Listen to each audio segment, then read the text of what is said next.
Selamat pagi sahabat Alkitab, marilah kita mengawali hari ini dengan melakukan perenungan akan firman Tuhan. Bacaan Alkitab kita pada pagi hari ini berasal dari kitab Kejadian pasalnya yang ke-12, ayat yang ke-10 sampai ayatnya yang ke-20. Ketika kelaparan timbul di negeri itu, pergilah Abram ke Mesir untuk tinggal di situ sebagai orang asing, sebab hebat kelaparan di negeri itu.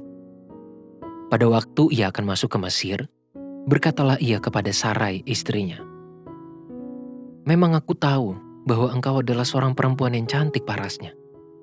Apabila orang Mesir melihat engkau, mereka akan berkata, 'Itu istrinya.' Jadi mereka akan membunuh aku dan membiarkan engkau hidup. Katakanlah bahwa engkau adikku, supaya aku diperlakukan mereka dengan baik karena engkau, dan aku dibiarkan hidup oleh sebab engkau." Sesudah Abram masuk ke Mesir, orang Mesir itu melihat bahwa perempuan itu sangat cantik. Dan ketika punggawa-punggawa Firaun melihat Sarai, mereka memuji-mujinya di hadapan Firaun, sehingga perempuan itu dibawa ke istananya. Firaun menyambut Abram dengan baik-baik karena ia mengingini perempuan itu.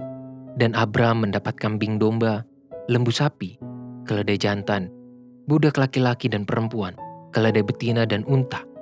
Tetapi Tuhan menimpakan tulah yang hebat kepada Firaun. Demikian juga kepada seisi istananya, karena Sarai, istri Abram itu. Lalu Firaun memanggil Abram serta berkata, "Apakah engkau perbuat ini terhadap aku? Mengapa tidak kau beritahukan bahwa ia istrimu? Mengapa engkau katakan dia adikku sehingga aku mengambilnya menjadi istriku?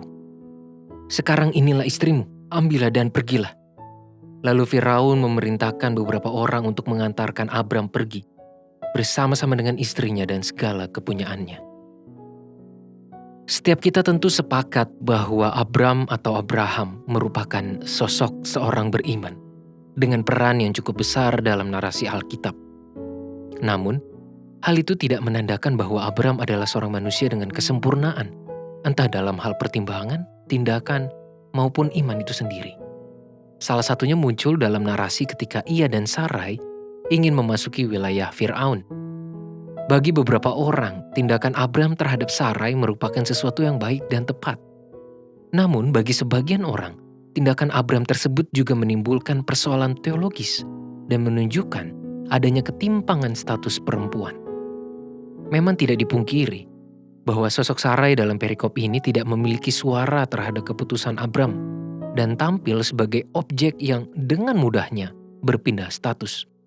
Selain itu, ketakutan dan kekhawatiran yang dialami Abram telah membuat ia lebih memilih mengorbankan istrinya dibanding mempertahankan serta melindungi Sarai pada saat mereka memasuki wilayah asing itu. Syukurlah, Tuhan melakukan intervensi untuk membela dan melindungi Sarai sebagai istri Abram yang sah, melalui tulah sebagai peringatan kepada Firaun. Sahabat Alkitab, Abram memang dipilih Tuhan untuk mengalami petualangan iman dengan segala penyertaan dan berkat yang sudah tersedia. Namun, ternyata Abram juga masih dapat melakukan pertimbangan dengan keputusan yang memosisikan Sarai dalam situasi yang rentan. Semuanya terjadi ketika Abram mengambil keputusan dalam perencanaan yang lebih didominasi kekhawatiran dan ketakutan. Secara tidak sadar, ia meluputkan janji dan penyertaan Tuhan. Pengalaman Abram ini semestinya menjadi sebuah pembelajaran iman yang penting bagi kita untuk memahami bahwa ada baiknya dalam pengambilan keputusan tidak hanya mempertimbangkan kepentingan dan demi kebaikan sendiri, tetapi juga memikirkan dampak yang akan ditimbulkan terhadap orang yang ada di sekitar kita. Pengambilan keputusan seperti ini juga menjadi pelatihan iman, bahwa Tuhan memberkati dan menyertai kita, serta menjadikan kita saluran berkat bagi orang lain. Itulah pentingnya kehati-hatian dalam berencana. Sebuah perencanaan dalam sikap beriman merupakan bentuk pelatihan keteguhan hati terhadap penyertaan Tuhan, serta kesediaan untuk berdampak positif bagi setiap individu yang ada di sekitar kita. Marilah kita berdoa. Ya Tuhan, kami datang ke hadapan-Mu dengan segala keterbatasan kami sebagai manusia. Kami yang tidak sempurna dalam hal pemikiran, pertimbangan, dan juga dalam hal iman. Ada dinamika dalam kehidupan kami di mana kami mengalami pasang surut untuk berelasi dengan Engkau, bahkan dalam mempercayai Tuhan ketika kami menghadapi berbagai situasi dan kondisi kehidupan kami. Tolonglah kami Tuhan untuk melakukan perencanaan dan mengambil keputusan dengan hikmat dan di dalam bimbingan Roh Kudus, sehingga keputusan yang kami ambil boleh menjadi saluran berkat bukan hanya bagi diri kami sendiri, tetapi juga bagi orang yang ada di sekitar kami. Hanya di dalam nama Tuhan Yesus Kristus kami berdoa dan memohon. Amin.